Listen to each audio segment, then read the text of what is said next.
नमस्कार, नारायणी रेसिपीज कोल्हापूरमध्ये मी आपलं खूप खूप स्वागत करते। आज मी तुम्हाला काळ्या वाटाण्याची भाजी कशी बनवायची ते दाखवणार आहे। आज आहे श्रावणातला पहिला सोमवार आणि आज भावाचा उपवास देखील आहे, त्यामुळे आमच्याकडे भावाच्या उपवासाला धपाटे आणि काळ्या वाटाण्याची भाजी बनवली जाते। उद्या नागपंचमी आहे, उद्या आमच्याकडे कानोले बनवले जातात आणि देवाला नैवेद्य दाखवला जातो। तर मी तुम्हाला आता दाखवणार आहे काळ्या वाटाण्याची भाजी कशी बनवायची। त्याच्यासाठी मी इथे भिजवलेले पावशेर काळे वाटाणे घेतलेले आहेत आणि त्याच्यासाठी लागणारं मी इथं अर्धी वाटी ओलं खोबरं घेतलेलं आहे, कोल्हापुरी लाल तिखट घेतलेलं आहे, मोहरी घेतलेली आहे, कोथिंबीर, हळद, टोमॅटो आणि 1 चमचा मीठ घेतलेला आहे।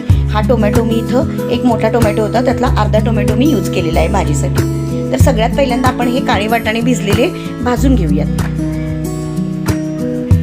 काळे वाटाणे भाजण्यासाठी मी इथे बिडाचा काळा तवा वापरलेला आहे। या तव्यामध्ये भाकरी ही खूप छान होते आणि याच्यामध्ये तुम्ही पोकळ्याची भाजी, ज्या भाजीमधून कॅल्शियम मिळतं त्या सगळ्या भाज्या जर तुम्ही याच्यामध्ये बनवून खाल्ल्या तर ते तब्येतीला खूप चांगले असतं। आता आपला हा तवा चांगला गरम झालेला आहे। आता ह्याच्यामध्ये मी हे काळे वाटाणे भाजण्यासाठी घालून घेते। हे वाटाणे भाजायला आपल्याला एक 5 ते 10 मिनिटे लागतील।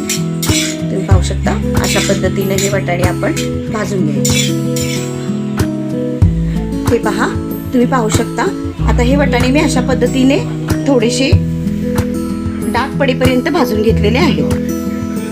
आता आपण बघूया भाजी कशी बनवायची। त्याच्यासाठी मी आता इथे कढई घेतलेली आहे, कढई चांगली तापवून घेतलेली आहे। आता त्या कढईमध्ये मी 1 पळी तेल घालते। तेल तुम्ही तुमच्या आवडीनुसार वापरू शकता। आता आपलं तेल चांगलं गरम झालेलं आहे। ह्याच्यामध्ये मी तुम्हाला एक टिप देते की शक्यतो कडधान्य करताना तेल थोडंसं कमी यूज करा, कारण हे जे कडधान्य असतात हे तेलाबरोबर बाइंडिंग होत नाही, त्यामुळे तेल सुट्ट राहतं। त्यामुळे घालतानाच थोडं अगदी भाजी बरोबर बसेल एवढंच तेल यूज करा। तर बघूयात आपण, मी आता याच्यामध्ये 1 चमचा मोहरी घालून घेते। आपली मोहरी आता चांगली तडतडली आहे। मी आता याच्यामध्ये हा एक कापलेला कांदा घालून घेते।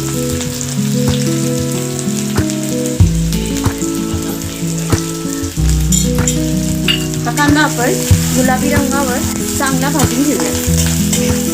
कांदा आपला आता गुलाबी रंगावर भाजलेला आहे। आता याच्यामध्ये मी हा टोमॅटो घालून घेते। टोमॅटो जास्त यूज करू नका।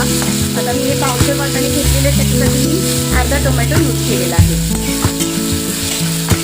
तुम्ही पाहू शकता टोमॅटो आणि कांदा एकत्र आपण हा भाजून झाल्यावर ह्याच्यावर मी आता 1 चमचा हळद घालून घेते। 1 चमचा हळद घालून घेते।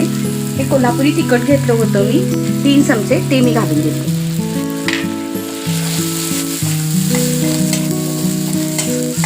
आता मी ह्याच्यामध्ये 1 चमचा मीठ घेतलं होतं, ते घालून घेते। आता आपलं तिखट, मीठ, हळद, कांदा, टोमॅटो चांगला भाजलेला आहे। आता मी याच्यामध्ये हे वाटाणे भाजलेले घालून घेते। हे चांगलं मिक्स करून झालं की मग आपण ह्याच्यामध्ये अर्धा ग्लास पाणी घालूया। आता मी याच्यामध्ये अर्धा ग्लास पाणी घालते। आपले वाटाणे भिजतील एवढं पाणी तुम्ही घालून घ्या। आता ह्याच्यामध्ये मी एक अर्धी वाटी खोबरं घेतलं होतं, ते घालून घेते आणि ही कोथिंबीर थोडी आत्ता घालणार आहे आणि नंतर भाजी पूर्ण झाल्यावर मग थोडी मी कोथिंबीर इथे यूज करणार आहे। तुम्ही पाहू शकता। आता आपण आपल्या भाजीवर एक 10 मिनिटं झाकून ठेवूया।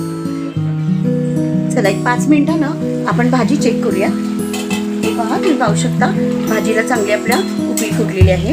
आता एक 5 ते 10 मिनिटात ही भाजी आपली खाण्यासाठी रेडी होईल। पुन्हा त्याच्यावर झाकून ठेवूया। आपली भाजी तयार झालेली आहे का? तर तुम्ही पाहू शकता आपली भाजी खाण्यासाठी एकदम तयार झालेली आहे।